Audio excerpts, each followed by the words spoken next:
Okay, welcome to what we hope will be the last House Progressive Caucus of this biennium. We hope we're going into the final week of the session. So we're just gonna spend a little time updating each other on where some fast moving pieces of legislation are moving right now and how we plan to respond to them. But before we do that, we definitely wanted to hold our caucus this week because we wanted to have an opportunity to gather with each other and thank Courtney for excellent clerkship and support for the Progressive Caucus. And we have a little, oh my God, little something for you. So sweet. Here you go. Thank you. Yeah, thank you. I appreciate it. I really appreciate it. Hey. I went and got a little something. I feel so appreciated. You are appreciated. Okay, let's jump in so that we can all get a little bit of a break before we start back at 1. Chloe, would you like to start us off with data privacy? Sure, so we're taking up a broad data privacy bill, S71, on the floor today. The bill started off at a really strong position, and unfortunately, though, has been, it appears, really whittled down, largely due to lobbying pressures. And so, unfortunately, there's kind of a lot of exemptions that have come in for different sectors of business in terms of leeway to utilize Vermonters data, sell data, including highly sensitive data. Additionally, they removed some of the stronger enforcement tools for enforcing the existing rules that remain. And there also have been several portions that were intended to protect civil liberties that were taken out. So I have a lot of concerns about it. While I strongly support efforts to strengthen data privacy, I'm going to be probably not supporting the bill out of concern that it's really been limited in its impact, and I think it will not have a huge impact on those it was really targeted to address, which is reining in big tech surveillance efforts, essentially. So yeah, we'll be hearing a lot more about that on the floor, but that's the status of S71. All right, and then another update for you, Brian, is the labor bill that we passed out earlier this year, 2012, I believe.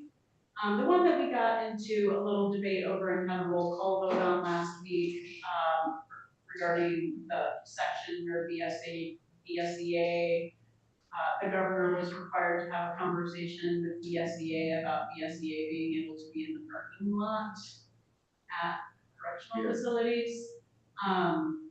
The governor announced that he was going to veto the bill. He doesn't want labor organizing in the parking lot. Well, so it's a little bit more complicated than that. Apparently, another union is trying to organize the corrections staff. Yeah, that's been an issue for years. Right, and so BSEA is trying to make it so that they're the only union that's allowed. Is that what the law of the bill does? I don't really. I think the bill just requires a meeting, a conversation. Anyway, so the governor is going to veto the entire bill, though. We send it to him like that. So, and it's already gone through committee of conference, and we already had a roll call vote on it. And so, the chair of general and housing is going to sponsor an amendment to S313, the tech ed bill. It's yeah. Yep. How is that germane? It isn't. And so we have an agreement across all of the caucuses that we're gonna allow a non-germane amendment to put all of the labor, stuff into S 313 so that we can get it passed without the parking lot piece. And VSDA says they're fine with that. But we don't want everything else, vetoed. Is that okay? I mean, it bothers me because they are so nitpicky. Yep. About trying to amend and change things on the floor, and anytime people have a compelling floor amendment, everyone whines and talks about how this is not the process and this, that, and the other, and then they do these things, and it's okay when leadership does it. So I just feel like or when the people who are like in charge here, whoever it is, and I just think that that's unjust and it's not right. Yeah. However, I'll go along with it if it's gonna move forward and important things for me. Yeah. It just bothers me that the process only applies, when it's convenient. Yeah, I agree with you. It's, I'm trying to. I just don't wanna hear any more whining from people about floor amendments when they do stuff like this. Well, I mean, I think their justification in this case would be. Testimony was taken already, and it's just taking our work from one thing and sticking it in another. Yeah. Which I see the point, but Yeah, and don't lecture us later. that in the background, we've all agreed on it in advance. That we've all agreed on it. I think that's gonna be the way that they really, and I can't We're all find the gonna original agree to just bill not number. follow the rule, the way things go. It reminds me of the tampon tax bill. Yeah. Like that kind of thing, or when they. S 230. Yeah, no, I know. No, we're granting ourselves an exception to the rule. And so if somebody, the plan is that if somebody makes a point of order that the amendment is not germane, then Patty McCoy is gonna stand up and ask for a suspension of rules, and then we're gonna vote on it. Can I do that just to make her ask for suspension of rules? I mean, yeah, I feel like they should just suspend the rules and not make us. The point is to not call attention to it. Yeah, the point is To that cover up something. Yeah, to cover up the fact that we're trying to basically sidestep the governor. Or accommodate him. Yeah, well, both. Yeah, because we're trying to accommodate him by removing something. Well, he was gonna veto it anyway. Yeah, so. Yeah. So yes, we are accommodating the governor and getting around for trying to sidestep his veto on a bill, the rest of which we absolutely want. And I think, it is one of those really pretty annoying things that happens at the end of the session. I mean, feel free to check in with Jill about it. I find it not productive. Okay. Because I just hear she just repeats the talking Yeah, points and then smiles and nods, and it's like, I have no Right. patience for that anymore. Yeah. I just will,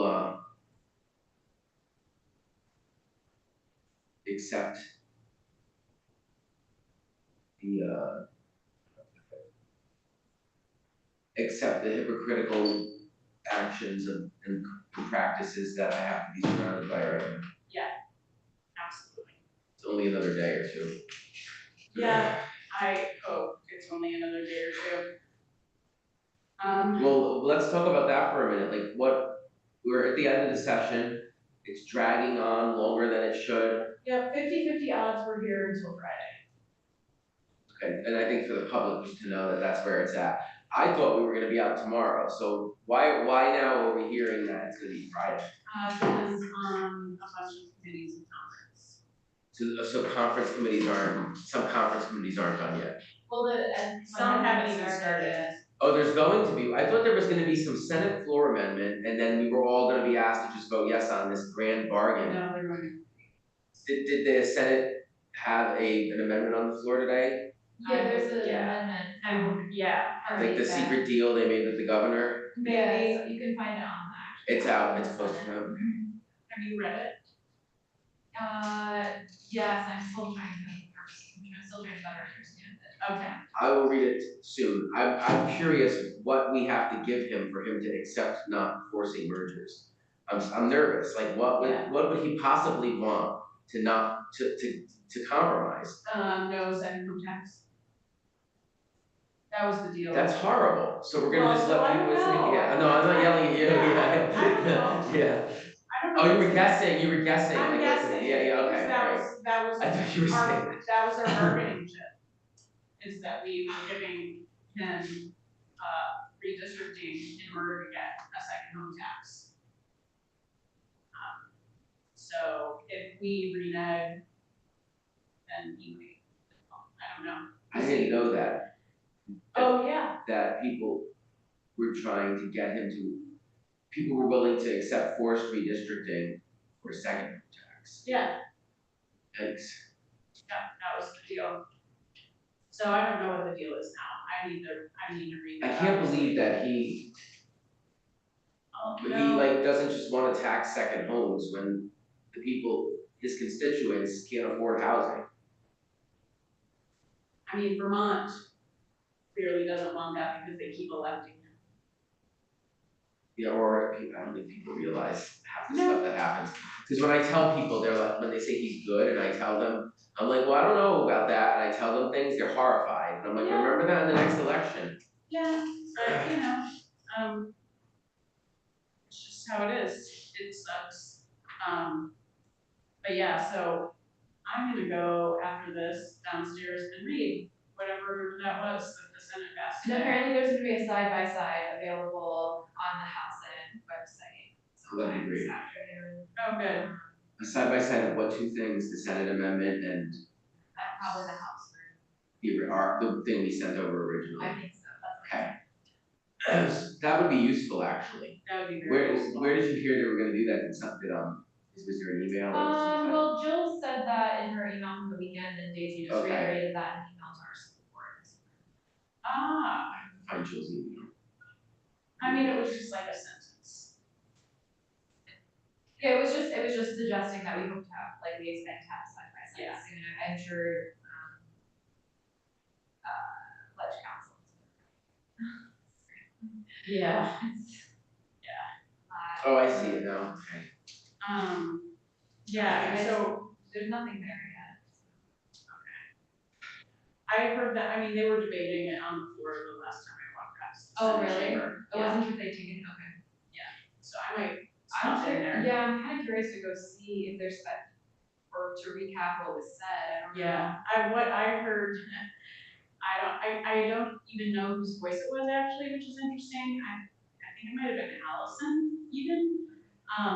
What I heard being said as I walked by was, foundation formula is always blah, blah, blah, blah. Like I didn't hear the rest of what she said, so somebody was complaining about the foundation. Anyway, so the other thing that's going on is that the yield bill is about to come out of committee of conference, and one of the things, well, so first of all, it sounds like this is potentially an inappropriate way to use the conference committee. Well, Right, but we could object to the committee report on the basis. Yeah, if it came to that, I think. I need to talk with Jill more about it, the speaker more about it. But Rebecca Holcomb alerted us to the fact that in the committee of conference report right now, there's a new grant program for low income districts, but only if they're low spending districts. Which means school districts like Burlington Yeah. that have one of the highest poverty rates in the state. And special needs that we're paying for, yeah. Right. And Winooski, similarly, because we are willing to spend more, we won't be eligible for the grants. So it's districts like Rutland City and Berry City for the school district, yeah, anyway. So it is gross and, we need we need to challenge it somehow, and I don't have a plan yet. Just found out about it right during our break. And I'm gonna talk to you more about it too. So anyway, there seems to be this like determination to rig the education system for the benefit of low spending rural districts. So, and I'd be fine with a grant program for districts with high ratio of low income students if it applied to our districts as well. Right, yeah, it seems like there's a couple people on the districts that in need appears. Yeah, and apparently Carol Odie supports it. And Rebecca said that she thinks that Carol just doesn't understand it, what it will actually do. So I need to sit down and read that, pay attention to what's going on with the conference committee. But yeah, anything, yeah, and then finally, and I don't know if she'll actually bring them, but there were a number of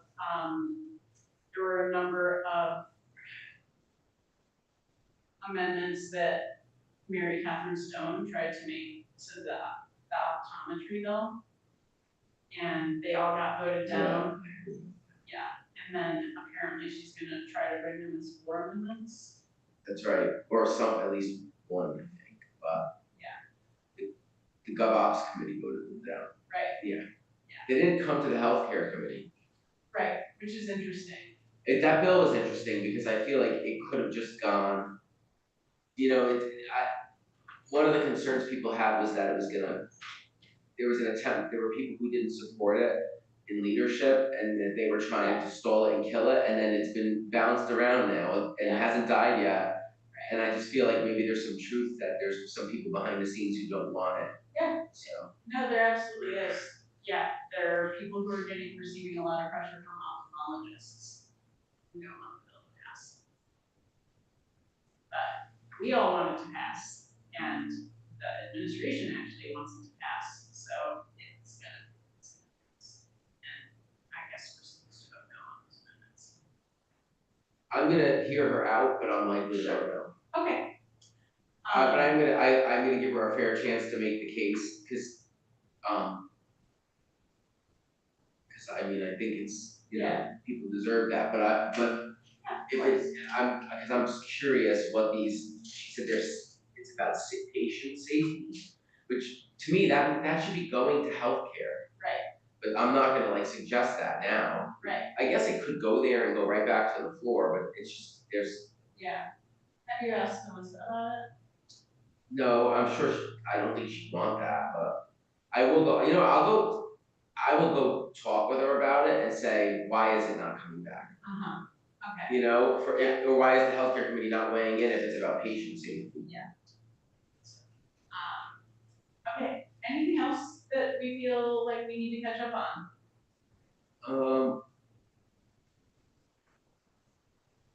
I think most of the healthcare things have passed through at this point. Because today, 816 and 817, that for people watching, that's a mental health AI bill and a peer support in schools bill, they cleared today. It sounds like the governor wants to veto S190, which is the reference-based pricing bill, remember from last week? Yeah, that we got some pretty clear signals that you wanted to do that. Which is frustrating. That is really frustrating. We worked so hard on it with the Republicans on our committee, and then at the last minute, they voted no without even giving us a chance to change anything. Did you negotiate with them? They didn't even do it. They just showed up on the last day and voted no. Oh, I just mean during the process. Oh, yeah. Yeah, see, this is what they do every time on bills that the governor doesn't like, is they try to negotiate it down as much as possible, and then he just vetoes it anyway. Do you know if we will be able to address those like that at the mutual override session? Like, are we likely to come back and try? We have to come back, right? Because she scheduled it. Yeah. Well, I don't know. Yeah, I know she scheduled it. I guess I just am trying to understand, like, might there be room to like pass some revised version of it, or like, can we not do anything? No, we could, they could negotiate in between and language could be put onto a different vehicle. So that I will, guess what vehicles are. this is where You it can starts suspend to the get, rules too, though. we'll suspend the We rules. could, like, and move something out of a healthcare committee or whatever. Yeah, do a strike through Yeah. amendment of a bill and then pass, like, that's what we did, that's what we Get did. something on the spring. calendar now that sits Yeah. there. That's what we did You know. last session when we were having like the budget meltdown over Oh. homelessness funding. Right, okay. Yeah, did a straight through amendment, and updated the budget that way. Okay. All right, I'm out of stuff to check in on. And this is likely to be our last one, Yes, so it's been real. yeah, really appreciate getting to work with you on this Yeah, thank session. you. Yeah, thank you. Yeah, next year the caucus is gonna look really different. Sounds like it might grow. Hopefully. Yeah. Stay tuned. Yeah, working on it, so hope we can bring a couple extra people back next year, for you. And I assume that you're gonna be the caucus leader next time around. Who knows? There will be a vote, I'm sure, but do you want to be? I think I should be, not because I wanna be, but because, You know what you're doing. yeah, and I've experienced times where new people come in and feel entitled to leadership, and I don't think, if that's how people feel and they have the votes, then so be it, but I don't think it's wise No. in this setting. Yes. So I feel like I have to do it, and I'm okay with it. Just because it's like, it's what makes sense, you know? But my hope is that we can, I feel like we have been very hierarchical, whatever. Like Chloe went to the leadership meeting today instead of us. I think that I'm interested in exploring how we can how this body can be less of a hierarchy, and something, so I guess I could talk about this on the caucus thing, is I'm working on a series of rules changes. And yesterday I met with the first progressive state rep, one of them, Terry Baricius, and talked with him about it. And I've been talking with Republicans, Democrats, and independents about the rules changes. So my hope is maybe next session, we could have a majority, made a coalition that has majority votes, when we're all combined to change the rules in some way that makes things fairer here. And so whether or not that happens, I think in our caucus we can try, and so I'm hoping for that. I feel like things moved a non-error and more collaborative. I think when you have 3 people, That helps. That makes Yeah. it way easier. That makes it way easier. but also I think we all delegated things and shared Yeah. things, and so I'm hoping that that can be the kind of culture that the caucus has moving forward, is, I hope so too. you know, one where people share different duties but also like respect their elders. Yeah. And not in like a weird way, but in a like I think In an appropriate. I thought it was good that the progressives who were here already told me and Selena to not speak on the floor until town meeting day, except for announcements, because what it did is it really makes you study what's happening and you look less dumb. And you can see how like people get up in their first month or whatever, they don't follow that rule, they go off, or they do make mistakes. So I think that there's some wisdom there to like, Yeah, wait. yeah, so. Yeah, no, I feel like I barely said anything my first year because I was just observing. No, I did definitely made some speeches my first year, but not until the end. Yeah, I remember squirming in my chair and wanting to say something and not doing it before town meeting day, And then once we got back from town meeting day, we were like ready to say stuff. Yeah. And then I said things and I felt stupid after, even after like 2 or 3 years that happened. So, so I don't know, it's interesting to see. I heard that the press did a story about the turnover that's coming. Like dozens of people aren't coming back, so it's gonna be interesting to see what it's like in a body where less than 30 people have been here 10 years or more or something like that. Because when I started, it was like all these people who had been here for 30 years. Yeah. And now it's gonna be like me and Lori and others are gonna be here 10 years, and then you're gonna have like a handful of people who've been here longer, I think, based on what I was seeing. It's like, it's such an epic turnover. Yeah, I can only imagine what the vibes are gonna be like in the Democratic session, okay. All right. Alrighty, well, thank you all for a good session, we have survived. Um, thank you, Courtney. Yeah. All You right, deserve to thrive. yeah, we do deserve to thrive, so onward to the, election